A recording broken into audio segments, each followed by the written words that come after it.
नमस्कार साथियों। बहुत बहुत स्वागत, बंदन अभिनंदन है एक बार फिर आपका वंदे भारत कोचिंग क्लासेस में। मध्य प्रदेश राज्य के प्राचीन काल और मध्यकाल के साहित्यकार इससे पहले आप दो वीडियो के अंतर्गत देख चुके हैं। अब हम बात कर लेते हैं मध्य प्रदेश राज्य के जो आधुनिक काल के साहित्यकार हैं उनके बारे में। देखिए, मध्य प्रदेश राज्य के जो आधुनिक काल के साहित्यकार हैं उनके बारे में जितने भी फैक्ट अभी हम इस वीडियो के अंतर्गत देखने वाले हैं सभी के सभी मोस्ट इम्पोर्टेंट हैं। इसके अलावा मैं आपको मध्य प्रदेश राज्य के जितने भी साहित्यकार हैं उन साहित्यकारों पर आधारित एक मोस्ट इम्पोर्टेंट एमसीक्यू पर आधारित एक टेस्ट भी मैं आपका यहाँ पे कराऊंगा, जिसके अंतर्गत आप देख सकते हैं कि आपको साहित्यकारों में कितना समझ में आया है। मान लीजिए आपको किसी को साहित्यकारों के बारे में पता हो तो वह अपनी योग्यता को चेक कर सकता है। चलिए तो शुरू करते हैं। देखिए, मध्य प्रदेश राज्य के जो साहित्यकार हैं, मध्य प्रदेश राज्य के साहित्यकारों में आधुनिक काल के साहित्यकारों में सबसे पहला नाम आता है माखनलाल चतुर्वेदी का। ठीक है, मध्य प्रदेश राज्य के जो साहित्यकार हैं उनमें सबसे पहले माखनलाल चतुर्वेदी का नाम आता है। Most important personality of MP, Madhya Pradesh राज्य के बड़े ही प्रसिद्ध व्यक्ति रहे हैं माखनलाल चतुर्वेदी। चलिए बात करते हैं। अगर हम बात करें माखनलाल चतुर्वेदी जी के जन्म के बारे में, तो माखनलाल चतुर्वेदी जी का जन्म हुआ था आपके मध्य प्रदेश राज्य के होशंगाबाद ज़िले में। कहाँ हुआ था? मध्य प्रदेश राज्य के होशंगाबाद ज़िले के बावई ग्राम में। अब देखिए, यहाँ पर कुछ समझिएगा। सिर्फ माखनलाल चतुर्वेदी ही ऐसे नहीं है जिनका जन्म मध्य प्रदेश राज्य के होशंगाबाद ज़िले में हुआ है। मध्य प्रदेश राज्य के ऐसे और भी कई कवि हैं जिनका जन्म मध्य प्रदेश के होशंगाबाद ज़िले में हुआ है। तो कई बार पूछा जाता है कि माखनलाल चतुर्वेदी का जन्म हुआ है मध्य प्रदेश के साइड में होशंगाबाद दे देगा, कोमा में आपको गांव का नाम दे देगा, और आपको चूज़ करना होगा कि होशंगाबाद के बावई ग्राम में हुआ है या होशंगाबाद के जवानी ग्राम में हुआ है या होशंगाबाद के टगरिया गांव में हुआ है। इस प्रकार से क्या है, आपको चूज़ करना पड़ेगा। तो आप यहाँ पर क्या है, सही ढंग से समझिएगा। ठीक है, तो अगर हम बात करें माखनलाल चतुर्वेदी जी के जन्म के बारे में, तो माखनलाल चतुर्वेदी जी का जन्म मध्य प्रदेश के होशंगाबाद जिले के बावई ग्राम में कब हुआ था? 1889 में। कब हुआ था? 1889 में। फिर देखिए, माखनलाल चतुर्वेदी जी के द्वारा मध्य प्रदेश से प्रभा व करमवीर नामक दो महत्वपूर्ण पत्रिकाओं का संपादन किया। ये क्वेश्चन आपका ना केवल एमपी एग्ज़ाम में बल्कि जो आपके स्कूल रिलेटेड एग्ज़ाम होते हैं उनमें भी कई बार पूछा जा चुका है और ये पूछा जाता रहता है। पूछा जाता है मध्य प्रदेश से माखनलाल चतुर्वेदी जी के द्वारा वह कौन सी दो समाचार पत्र हैं जिनका संपादन किया जाता था। तो कौन कौन से हैं? प्रभा और करमवीर। चलिए आगे बढ़ जाते हैं। अगर हम बात करें माखनलाल चतुर्वेदी जी की रचनाओं के बारे में, तो इनकी रचनाएँ हिमकिरीटिनी, हिमतरंगिनी, माता और समर्पण युग चरण। हिमकिरीटिनी, देखिए कौन कौन सी रचना है इनकी? हिमकिरीटिनी, हिमतरंगिणी, माता, समर्पण और युग चरण। ठीक है, ये इनकी क्या है, कुछ प्रमुख रचनाएं हैं। फिर देखिए, माखनलाल चतुर्वेदी जी के बारे में एक यहाँ पर फैक्ट दिया हुआ है। ये बहुत इंपॉर्टेंट फैक्ट है आपका, और ना काबिल आपके एमपी के एग्ज़ाम में पूछा जा सकता है, बल्कि ये हर एग्ज़ाम की दृष्टि से इम्पोर्टेंट है। देखिए, फैक्ट को पहले समझिएगा, फैक्ट है क्या। देखिए, माखनलाल चतुर्वेदी जो थे आपके, माखनलाल चतुर्वेदी जी ये साहित्य अकादमी पुरस्कार प्राप्त करने वाले। ठीक है, माखनलाल चतुर्वेदी साहित्य अकादमी पुरस्कार प्राप्त करने वाले भारत के पहले व्यक्ति थे। ठीक है, माखनलाल चतुर्वेदी जो थे आपके, ये साहित्य अकादमी पुरस्कार प्राप्त करने वाले भारत के पहले व्यक्ति थे। तो कई बार क्वेश्चन पूछा जाता है कि मध्य प्रदेश के वो ऐसे कौन से कवि हैं जो कि साहित्य अकादमी पुरस्कार प्राप्त करने वाले प्रथम व्यक्ति हैं। तो आप ऑप्शन में क्या जवाब दोगे? माखनलाल चतुर्वेदी। अगर वो आपसे पूछ लेता है कि माखनलाल चतुर्वेदी को उनकी किस रचना के लिए साहित्य अकादमी पुरस्कार दिया गया, तो ये है हिमतरंगिणी। अगर वो आपसे पूछ लेता है कि माखनलाल चतुर्वेदी को साहित्य अकादमी पुरस्कार कब मिला, माखनलाल चतुर्वेदी जी को साहित्य अकादमी पुरस्कार कब मिला, तो कब मिला उनको? 1955 में। कब मिला? 1955 में। ओके, चलिए फिर देखिए, हर कवि का कोई ना कोई हमने पढ़ ही रखा है, इससे पहले वाली वीडियो में भी पढ़ा कि जो आपके और भी कवि हैं, जैसे कालिदास को भारत का शेक्सपियर कहा जाता है, बाण भट्ट को हम भारत का मिल्टन कहते हैं, भभूति को दार्शनिकों के मध्य, सॉरी बाण भट्ट का कुछ और नाम था, मुझे याद नहीं आ रहा, आप वीडियो में देख लेना। तो इसी प्रकार क्या है, माखनलाल चतुर्वेदी को भी क्या है, एक उपनाम है। भारत के अंतर्गत माखनलाल चतुर्वेदी जी को हम एक भारतीय आत्मा के नाम से जानते हैं। ठीक है, किस नाम से जानते हैं? एक भारतीय आत्मा के नाम से जानते हैं। तो ये क्वेश्चन भी पूछा जाता है कि मध्य प्रदेश के या वो कौन से कवि हैं जिनको एक भारतीय आत्मा की उपाधि दी गई है। एक भारतीय आत्मा के नाम से किस कवि को जाना जाता है? तो किस कवि को जाना जाता है? माखनलाल चतुर्वेदी जी को जाना जाता है। चलिए, तो आपने माखनलाल चतुर्वेदी के बारे में यहाँ पे मैंने जितने भी इम्पोर्टेंट फैक्ट्स बताए सभी बहुत अच्छी तरीके से समझ लिए होंगे। आगे बढ़ जाते हैं हम। अब हम बात करते हैं मध्य प्रदेश राज्य के जो दूसरे कवि हैं उनके बारे में। सुभद्रा कुमारी चौहान, अगली कवि कौन सी है हमारी? सुभद्रा कुमारी चौहान। अगर हम बात करें सुभद्रा कुमारी चौहान के जन्म के बारे में, तो इनका जन्म मध्य प्रदेश में नहीं हुआ, बल्कि कहाँ हुआ? इलाहाबाद में। कहाँ हुआ इनका जन्म? इलाहाबाद में। ठीक है, फिर देखिए, सुभद्रा कुमारी चौहान का जन्म इलाहाबाद में तो हुआ था, पर जब ये आगे जाकर विवाह योग्य हो जाती हैं, तब इनका विवाह मध्य प्रदेश के ही एक व्यक्ति, ठीक है, मध्य प्रदेश राज्य के ही एक व्यक्ति ठाकुर लक्ष्मण सिंह, ठीक है, मध्य प्रदेश राज्य के ही क्या एक व्यक्ति ठाकुर लक्ष्मण सिंह के साथ हो जाता है। तो ये चीज़ आपको याद रखनी है। ये चीज़ भी आपसे पूछी जा सकती है कि खंडवा के ठाकुर लक्ष्मण सिंह के साथ सुभद्रा कुमारी चौहान का विवाह, मतलब क्वेश्चन बनते रहते हैं, किसी भी प्रकार से वो आपको लिख कर दे देता है, कंफ्यूज मत हुआ करिए। तो देखिए, सुभद्रा कुमारी चौहान का विवाह कब हुआ? आप देख सकते हैं कब हुआ? 1999 में। इसके बाद अगर हम बात करें तो किसके साथ हुआ? ठाकुर लक्ष्मण सिंह के साथ हुआ। अच्छा, ठाकुर लक्ष्मण सिंह कहाँ के थे? तो ठाकुर लक्ष्मण सिंह जो थे हमारे खंडवा के थे। इस तरीके से कई प्रकार से क्वेश्चन घुमा फिरा कर पूछे जाते हैं। चलिए आगे बात करते हैं हम सुभद्रा कुमारी चौहान जी की रचना के बारे में। तो रचनाएं देख लीजिए। देखिए, रचनाएं कौन कौन सी हैं? त्रिधारा, मुकुल, त्रिधारा, मुकुल, बिगड़े मोती, सीधे साधे चित्र। कौन कौन सी रचनाएं? सीधे साधे चित्र। देखिए, सुभद्रा कुमारी चौहान जी के द्वारा कई प्रकार की रचनाएं की गई, लेकिन अगर हम बात करें इनकी सबसे प्रसिद्ध रचना के बारे में, जिसके लिखने के बाद ही इनको वास्तविक ख्याति प्राप्त होती है। वैसे तो ये बहुत ख्याति प्राप्त कवि हैं, परंतु अगर हम बात करें कि इनकी कौन सी रचना ऐसी है जिसके परिणाम स्वरूप ही इनको वास्तविक ख्याति प्राप्त हुई, तो इनकी जो सबसे प्रमुख रचना है आपकी, वो है झांसी की रानी। ठीक है, सबसे प्रमुख रचना कौन सी है? झांसी की रानी। ये कविता आपने कई बार सुनी भी होगी। खूब लड़ी मर्दानी वो तो झांसी वाली रानी थी, तलवारें निकल उठी, ऐसा कुछ है, तलवारें निकल उठी, बूढ़ों ने बुगटिया तानी थी, बूढ़े भारत में आई पर से नई जवानी थी। मेरे को याद नहीं है, आप चाहो तो गूगल पर सर्च कर देख सकते हो। चलिए आगे बढ़ जाते हैं हम।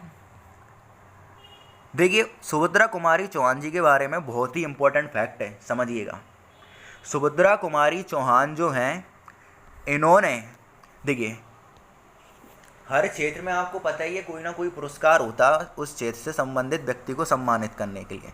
इसी प्रकार अगर हम साहित्य जगत क्षेत्र की बात करें तो साहित्य जगत क्षेत्र में भी क्या होता है? एक शेक्सपियर पुरस्कार होता है जो कि प्रदान किया जाता है साहित्य के क्षेत्र में उत्कृष्ट प्रदर्शन करने वाले को। ठीक है, साहित्य के क्षेत्र में उत्कृष्ट प्रदर्शन करने वाले को हम क्या देते हैं? शेक्सपियर पुरस्कार प्रदान करते हैं। तो जो आपकी सुभद्रा कुमारी चौहान जी हैं, इनको साहित्य जगत के क्षेत्र में 2 बार शेक्सपियर पुरस्कार प्राप्त हो चुका है। ठीक है, सुभद्रा कुमारी चौहान जी को साहित्य जगत के क्षेत्र में 2 बार शेक्सपियर पुरस्कार प्राप्त हो चुका है। बहुत इम्पोर्टेंट फैक्ट है ये। पूछा जाता है मध्य प्रदेश राज्य की वो कौन सी कवि हैं जिनको 2 बार शेक्सपियर पुरस्कार प्राप्त होने का गौरव प्राप्त हो चुका है। तो कौन सी हैं? सुभद्रा कुमारी चौहान। चलिए आगे बढ़ जाते हैं। अब हम बात करते हैं, देखिए सुभद्रा कुमारी चौहान जो थी आपकी, ये न केवल साहित्य क्षेत्र से संबंधित थी, इसके अलावा ये राजनीतिक क्षेत्र से भी संबंधित थी। सुभद्रा कुमारी चौहान जो थी ये मध्य प्रदेश विधानसभा की सदस्य भी निर्वाचित हुई। ठीक है, सुभद्रा कुमारी चौहान जो थी आपकी ये मध्य प्रदेश विधानसभा की सदस्य भी निर्वाचित हुई। तो होता क्या है कि सुभद्रा कुमारी चौहान जो हैं ये 1958 में अपनी कार से विधानसभा जा रही होंगी। ठीक है, सुभद्रा कुमारी चौहान 1958 में अपनी कार से विधानसभा जा रही होंगी। तभी क्या होता है, अचानक इनकी एक मोटर दुर्घटना में मौत हो जाती है। तो ये वैसे को आपसे पूछा तो नहीं जाएगा, फिर भी मैं आपको यहाँ पे बता रहा हूँ। कभी पूछ ले कि मध्य प्रदेश राज्य की वो कौन सी कवि है जिनकी मोटर दुर्घटना में मौत हुई, या कार से विधानसभा जाते हुए मोटर दुर्घटना में मौत हो गई, तो याद रख लीजिएगा। फिर देखिए अदर एक्स्ट्रा फैक्ट है आपके लिए। देखिए सुभद्रा कुमारी चौहान जी की जो बेटी थी या उनकी जो पुत्री थी उनका नाम क्या था? सुधा चौहान। ठीक है, सुभद्रा कुमारी चौहान जी की जो बेटी थी उनका नाम क्या था? सुधा चौहान। सुधा चौहान जी के द्वारा एक पुस्तक लिखी गई मिला तेज से तेज। ठीक है, सुभद्रा कुमारी चौहान जी के द्वारा क्या है, एक पुस्तक लिखी गई जिसका नाम था मिला तेज से तेज। इस मिला तेज से तेज नामक पुस्तिका में जो सुधा चौहान जी हैं, इन्होंने सुभद्रा कुमारी चौहान जी की जीवनी का प्रकाशन किया है। तो ये क्वेश्चन इम्पोर्टेंट है, पूछ लिया सकता है, किस तरीके से क्वेश्चन पूछ लिया जाता है, पूछ लिएगा मिला तेज से तेज नामक पुस्तिका की लेखिका हैं कौन है? सुधा चौहान है। या कभी पूछ लेगा मिला तेज से तेज नामक पुस्तिका की जो लेखिका हैं सुधा चौहान, वो सुभद्रा कुमारी चौहान जी की कौन है? बेटी हैं। या फिर कभी ऐसे भी पूछ लेगा, देखिए यहाँ पे क्या लिख रहा है, जो मिला तेज से तेज नामक पुस्तिका है उसका प्रकाशन हंस प्रकाशन, हंस प्रकाशन मतलब जो उसको पब्लिश करने वाली है उस कंपनी का नाम है हंस प्रकाशन, जो कि इलाहाबाद में स्थित है, ने किया था। चलिए एक बार फिर की समझते हैं इस फैक्ट को। ठीक है, सुभद्रा कुमारी चौहान जी की जो बेटी थी, ठीक है, सुभद्रा कुमारी चौहान जी की जो बेटी थी सुधा चौहान। ठीक है, सुभद्रा कुमारी चौहान जी की जो बेटी थी सुधा चौहान, इन्होंने एक पुस्तक लिखी जिसका नाम था मिला तेज से तेज। इस पुस्तक में उन्होंने सुभद्रा कुमारी चौहान जी की क्या है? जीवनी प्रकाशित करी। ठीक है, और इस पुस्तक का प्रकाशन किसने किया था? तो देखिए इस पुस्तक का प्रकाशन किया था हंस प्रकाशन, और यह हंस प्रकाशन है कहाँ पर? इलाहाबाद में। ठीक है, तो इतने सारे फैक्ट जो है आपको सुभद्रा कुमारी चौहान से याद रखने हैं। अगर वीडियो में आपको कोई दिक्कत हो तो कमेंट में लिख सकते हैं, मैं आपको उस दिक्कत को हल करने का प्रयास करूँगा। चलिए आगे बढ़ते हैं। आगे आते हैं हमारे भवानी प्रसाद मिश्र। ठीक है, आगे आते हैं हमारे भवानी प्रसाद मिश्र। अगर हम बात करें भवानी प्रसाद मिश्र के बारे में, तो देखिए भवानी प्रसाद मिश्र का जन्म कब हुआ था? भवानी प्रसाद मिश्र का जन्म होशंगाबाद जिले के टिगरिया नामक गांव में हुआ था। ठीक है, भवानी प्रसाद मिश्र का जन्म होशंगाबाद जिले के टिगरिया नामक गांव में हुआ था। अभी मैंने आपको बताया माखनलाल चतुर्वेदी जी का जन्म कहाँ हुआ था? माखनलाल चतुर्वेदी जी का जन्म हुआ था होशंगाबाद जिले के बावई ग्राम में। ठीक है, तो माखनलाल चतुर्वेदी जी का जन्म कहाँ हुआ था? होशंगाबाद जिले के बावई ग्राम में। फिर देखिए भवानी प्रसाद मिश्र जी द्वारा मध्य प्रदेश से कल्पना नामक मासिक पत्रिका का क्या किया गया? संपादन किया गया। भवानी प्रसाद मिश्र द्वारा मध्य प्रदेश से कल्पना नामक मासिक पत्रिका का क्या किया गया? संपादन किया गया। अगर हम बात करें इनकी रचनाओं के बारे में तो गीत फरोश चकित है दुख, बुनी हुई रस्सी। ठीक है, आगे कौन सी रचना है इनकी? बुनी हुई रस्सी, गांधी पंचशिती और खुशबू के शिलालेख। कौन सी रचना है? खुशबू के शिलालेख। तो आप इसमें से गांधी पंचशती, खुशबू के शिलालेख, गीत फरोश, इनको ज़रूर याद रखिएगा, पूछी जाती हैं। चलिए, इसमें कुछ ज़्यादा नहीं था, भवानी प्रसाद के बारे में इतना ही फैक्ट इम्पोर्टेंट थे। आगे बढ़ जाते हैं हम, फिर बात करते हैं हम मध्य प्रदेश राज्य के जो अगले कवि हैं, वो हैं गजानंद माधव मुक्तिबोध। इम्पोर्टेंट हैं आपके गजानंद माधव मुक्तिबोध। देखिए, अगर हम बात करें गजानंद माधव मुक्तिबोध के जन्म के बारे में, तो गजानंद माधव मुक्तिबोध का जन्म जो हुआ था, आप देख सकते हैं कहाँ हुआ था। गजानंद माधव मुक्तिबोध का जन्म श्योपुर जिले में वर्ष 1917 में हुआ था। ठीक है, गजानंद माधव मुक्तिबोध का जन्म जो है वो श्योपुर जिले में वर्ष 1917 में हुआ था। अगर हम बात करें इनकी रचनाओं के बारे में, तो इनकी रचनाएं देखिए, चांद का मुंह टेढ़ा, काट का सपना, भारतीय संस्कृति व इतिहास, एक साहित्यक की डायरी। कौन कौन सी रचनाएं? चांद का मुंह टेढ़ा, काट का सपना, भारतीय संस्कृति इतिहास व एक साहित्यक की डायरी। ठीक है, इसको आप लोग याद रखिएगा। चलिए आगे बढ़ जाते हैं, आगे बात करते हैं हमारे मध्य प्रदेश राज्य के जो अगले कवि हैं, बाल कृष्ण शर्मा नवीन। बाल कृष्ण शर्मा नवीन को नवीन उपनाम से भी जाना जाता है। ठीक है, जो आपके बाल कृष्ण शर्मा नवीन हैं, इनको नवीन उपनाम से भी जाना जाता है। तो देखिए, मध्य प्रदेश राज्य के अगले कवि हैं हमारे बाल कृष्ण शर्मा नवीन। अगर हम बात करें इनके जन्म के बारे में, ठीक है, अगर हम बात करें इनके जन्म के बारे में, तो इनका जन्म हुआ था मध्य प्रदेश राज्य के शाजापुर जिले के भयाना गांव में। कहाँ हुआ था? मध्य प्रदेश राज्य के शाजापुर जिले के भयाना गांव में। ठीक है, रचनाओं की बात कर लेते हैं। चलिए, रचनाएं आपकी उर्मिला, अपलक, कुमकुम, हम विश्वाही हैं जन्म के, और ये एक और कौन सी है? रश्मि रेखा, ये पूछी जाती है। तो रश्मि रेखा और हम विश्वाही हैं जन्म के, इसको ज़रूर याद रखिएगा। चलिए आगे बढ़ जाते हैं हम, आगे आते हैं हमारे मध्य प्रदेश राज्य के जो अगले कवि हैं, वो हैं हरिशंकर परसाई। तो मध्य प्रदेश राज्य के अगले कवि कौन से हैं? हरिशंकर परसाई। अगर हम इनकी बात करें, तो देखिए, इनका भी जन्म कहाँ हुआ था? होशंगाबाद के ज़माने में। तो देखिए, कंफ्यूज मत हुआ कीजिएगा, आपको एकदम करेक्टली याद रखना है कि किस कवि का जन्म मध्य प्रदेश के होशंगाबाद ज़िले में कहाँ हुआ था। क्योंकि देखिए, कई प्रकार से क्वेश्चन ऐसे ही पूछ लिए जाते हैं। कभी कभी पूछ लेता है मध्य प्रदेश राज्य के ऐसे कौन से कवि हैं जिनका जन्म होशंगाबाद में नहीं हुआ है। कभी कभी ये पूछ लेता है, देखिए, कवियों के नाम दे देगा, और कभी आपसे सिर्फ इतना ही पूछेगा कि इस कवि का जन्म कहाँ हुआ है। तो अगर होशंगाबाद में हुआ है तो ठीक है, लेकिन अगर उसने होशंगाबाद के साथ किसी और स्थान का नाम दे दिया, तब बड़ा कन्फ्यूजन हो जाता है कि किसको सुने। होशंगाबाद, टगरिया गांव, होशंगाबाद, जवानी गांव, होशंगाबाद, आपका ये और भी जितने कवि हैं, समझ रहे हो आप मेरी बात को, मैं क्या कहना चाह रहा हूँ। तो हम बात करते हैं, देखिए, अगर हम बात करें हरिशंकर परसाई जी के बारे में, तो इनका जन्म हुआ है मध्य प्रदेश राज्य के होशंगाबाद जिले के जमानी गांव में। चलिए आगे बढ़ जाते हैं। देखिए, मध्य प्रदेश राज्य के, अब यहाँ पर भी आपको एक चीज़ देखने को मिलेगी। देखिए, बसूदा और जबलपुर नामक पत्रिका का संपादन मध्य प्रदेश से किसने किया था? बसूदा और कल्पना नामक पत्रिका का संपादन मध्य प्रदेश से किसने किया था? हरिशंकर परसाई ने किया था। अभी आप लोग कहोगे सर, आपने अभी एक समय में एक और बताई थी, कल्पना नामक पत्रिका मैंने आपको बताई थी। कल्पना नामक पत्रिका ये रही, भवानी प्रसाद मिश्र जी के द्वारा भी मध्य प्रदेश से कल्पना नामक पत्रिका का संपादन किया गया। तो देखिए, यहाँ पर कंफ्यूज होना लाजमी है, पर आप लोग ध्यान रखिएगा, कंफ्यूज यहाँ पे मत होइएगा। क्यों नहीं होना है आपको कंफ्यूज? देखिए, कंफ्यूज इसलिए नहीं होना है आपको, कंफ्यूज इसलिए नहीं होना है क्योंकि अगर आपसे क्वेश्चन पूछा जाता है तो कभी भी वो आपको ये दोनों ऑप्शन नहीं देगा, या तो आपको हरिशंकर परसाई दे देगा, या तो आपको भवानी प्रसाद मिश्र दे देगा।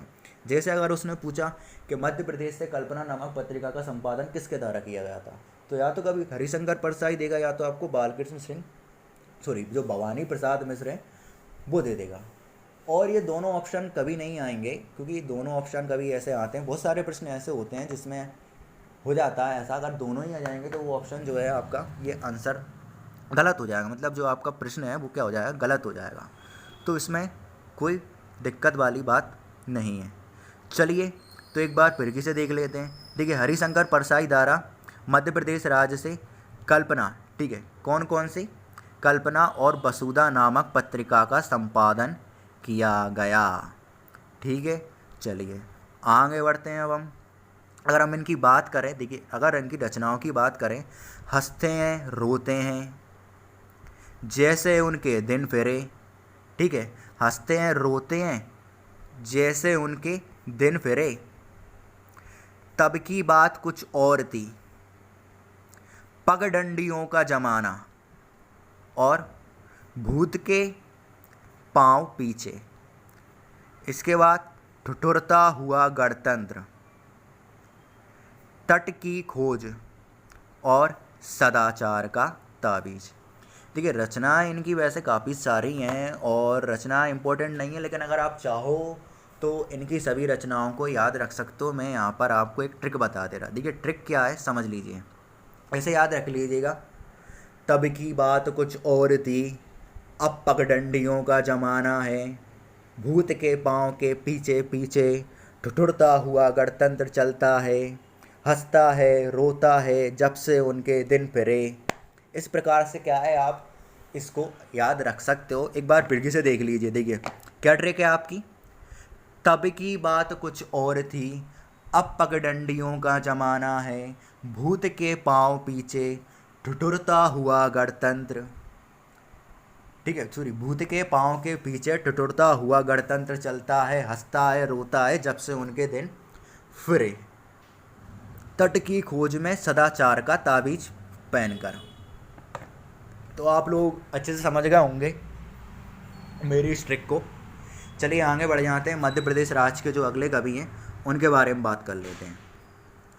मध्य प्रदेश राज्य के जो अगले कवि हैं वो हैं हमारे शरद जोशी जी। मोस्ट इम्पॉर्टेंट शरद जोशी जी जो हैं आपके, ये काफ़ी ज़्यादा प्रसिद्ध हैं। अगर आप, वैसे तो मैं यहाँ पे बात नहीं करना चाहता लेकिन फिर भी चलिए कर देता हूँ। आप में से शायद किसी ने टीवी देखी होगी। अगर हम बात करें, आपने देखा होगा बहुत समय पहले एक नाटक आया करता था लापतागंज। उस लापतागंज के रचयिता जो थे शरद जोशी जी थे। ये मैं आपको वैसे ही बता रहा हूँ, मतलब ऐसा कुछ नहीं है, बस इस तरीके से बता रहा हूँ। क्या है, अगर हम किसी चीज़ के बारे में कुछ स्पेशल टाइप से पढ़ लेते हैं ना, तो वो हमको याद ज़्यादा अच्छे से बना रहता है, इसलिए मैंने आपको बताया। चलिए तो आगे बढ़ते हैं। तो देखिए अगर हम बात करें शरद जोशी जी के बारे में, शरद जोशी जी का जन्म जो हुआ था, ये हुआ था मध्य प्रदेश राज्य के उज्जैन ज़िले में। ठीक है, शरद जोशी जी का जन्म मध्य प्रदेश राज्य के उज्जैन ज़िले में हुआ था। और कब हुआ था, वर्ष 1971 में। वर्ष इतना ज़रूरी नहीं है ध्यान में रखना, पर जन्म कहाँ हुआ है इनका ये ज़रूर याद रखिएगा। देखिए जन्म से प्रश्न पूछे जाते हैं, वर्ष से इस तरीके से नहीं पूछे जाते हैं। फिर अगर हम बात करें शरद जोशी जी के बारे में, तो देखिए इन्होंने अपनी करियर की शुरुआत नव भारत टाइम्स समाचार पत्र में लेखन से की थी।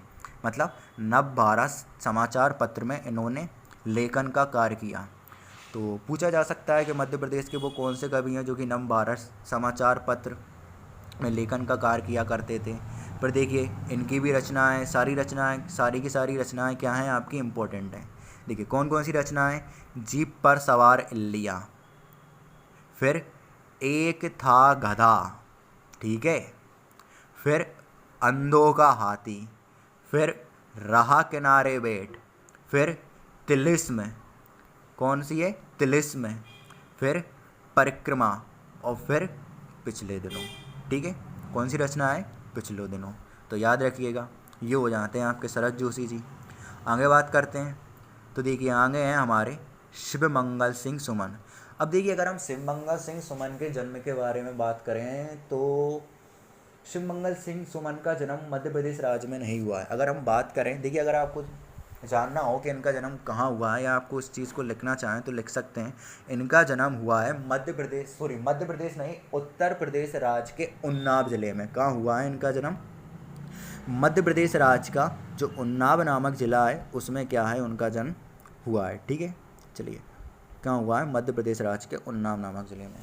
पर ये मध्य प्रदेश राज्य से कैसे संबंधित है, देखिए आपने अभी आप पढ़ लोगे, जब मैं आपको पढ़ाऊँगा तो आप उस चीज़ के बारे में भी पढ़ लोगे। देखिए मध्य प्रदेश राज्य के अंतर्गत एक है विक्रम विश्वविद्यालय। मध्य प्रदेश के विश्वविद्यालय जब आप पढ़ोगे तो देख लोगे, मध्य प्रदेश के प्रमुख विश्वविद्यालयों में विक्रम विश्वविद्यालय। जो विक्रम विश्वविद्यालय है, विक्रम विश्वविद्यालय के कुलपति कौन रह चुके हैं, विक्रम विश्वविद्यालय के कुलपति रह चुके हैं शिवमंगल सिंह सुमन। ठीक है, और ये विक्रम विश्वविद्यालय है कहाँ पर आपका, उज्जैन में। तो इनसे अगर आपसे कोई क्वेश्चन पूछेगा इनसे रिलेटेड तो यही पूछेगा कि मध्य प्रदेश के वो कौन से कवि हैं जो कि विक्रम विश्वविद्यालय के कवि रह चुके हैं। ठीक है, इसके अलावा और कोई सा क्वेश्चन इनसे नहीं पूछेगा। चलिए आगे बढ़ जाते हैं, आगे बढ़ते हैं। तो देखिए आगे जो हमारे कवि हैं वो हैं मुल्ला रमूजी। अगर हम बात करें मुल्ला रमूजी के बारे में तो इनकी मुल्ला रमूजी की जो रचनाएं हैं, देखिए मुल्ला रमूजी के अगर हम जन्म के बारे में बात करें तो मुल्ला रमूजी का जन्म हुआ था मध्य प्रदेश की राजधानी भोपाल में। ठीक है, मध्य प्रदेश की राजधानी भोपाल में क्या हुआ था, मुल्ला रमूजी का जन्म हुआ था। देखिए इनके बारे में क्वेश्चन ये पूछा जाता है जो कि आप यहाँ पे देख रहे हैं, गुलाबी उर्दू का जन्मदाता किसे माना जाता है, मुल्ला रमूजी को माना जाता है। तो क्वेश्चन वैसे एग्जाम में यही पूछा जाता है, गुलाबी उर्दू का जन्मदाता किसे कहा जाता है या गुलाबी उर्दू का जन्मदाता किसे माना जाता है, मुल्ला रमूजी को माना जाता है। चलिए आगे बढ़ जाते हैं।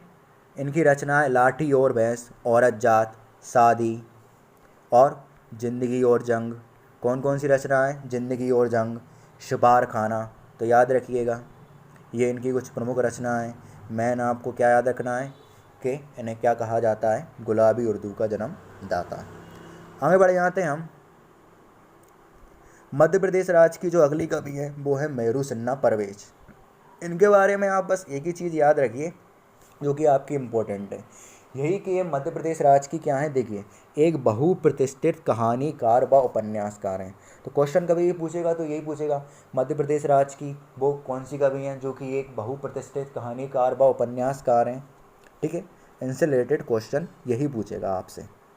आगे बढ़ जाते हैं। देखिए अगले जो हैं वो है हमारे डॉक्टर बशीर बद्र। अगले कौन से हैं, डॉक्टर बशीर बद्र। इनके बारे में आपको ज़्यादा कुछ याद नहीं रखना है, बस इतना ही याद रखना है मध्य प्रदेश राज्य के हैं, जन्म कहाँ हुआ है वही मध्य प्रदेश की राजधानी भोपाल में, और देश भर के क्या हैं, जाने माने शायर हैं। ठीक है, इतना आपको क्या है याद रखना है। पर इनके बारे में याद रखिए। देखिए अगले कौन से हैं, बालक बेबे राखी। बालक बेबे राखी के बारे में जन्म के बारे में याद रख लीजिए। ठीक है, जन्म कौन सा हुआ, देखिए जन्म कहाँ पर हुआ इनका, मंदसौर में हुआ। फिर देखिए ये क्या है, आपके एक प्रसिद्ध गीतकार हैं, बालक बेबे राखी जी जो हैं ये क्या है, एक प्रसिद्ध गीतकार हैं। अगर हम इनकी रचनाओं के बारे में बात करें तो देखिए दर दीवानी, जूझ रहा है हिंदुस्तान, सरपंच, ललकार, गौरव गीत, ये क्या है इनकी प्रमुख रचना है। दर दीवानी, जूझ रहा है हिंदुस्तान, सरपंच, ललकार, गौरव गीत। तो याद रखिएगा। ठीक है, इनमें से आपको ज़्यादा नहीं पर एक जूझ रहा है हिंदुस्तान ये वाली शायद एग्जाम में पूछी जा सकती है, तो याद रखना है। इसके बाद फिर हम बात करते हैं आगे। आगे कौन से हैं, अशोक वाजपेयी जी। कुछ याद नहीं रखना है, बस इतना याद रखना है कि मध्य प्रदेश से रिलेटेड है। बाकी देख लीजिए यहाँ पे क्या लिखा हुआ है, प्रशासनिक सेवा।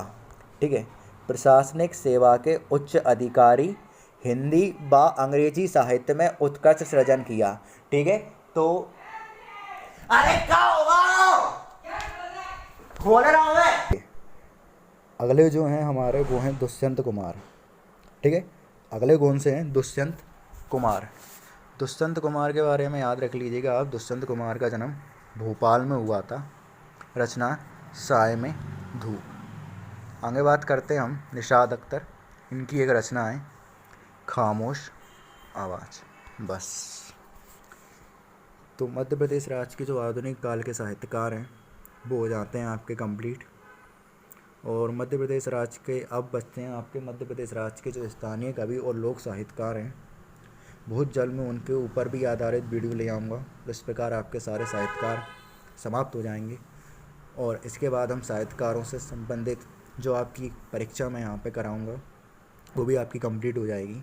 और उसके बाद हम चलेंगे MPGK के अंतर्गत जो हमारा अगला टॉपिक है, मतलब टॉपिक नहीं है, मतलब मध्य प्रदेश के जो व्यक्तित्व हैं। अभी हम साहित्यकारों की बात मध्य प्रदेश के व्यक्तित्व के अंतर्गत ही कर रहे हैं, तो जो और व्यक्तित्व हैं आपके उनके बारे में हम यहाँ पे चर्चा कर लेंगे। तो चलिए, जय हिंद, जय भारत।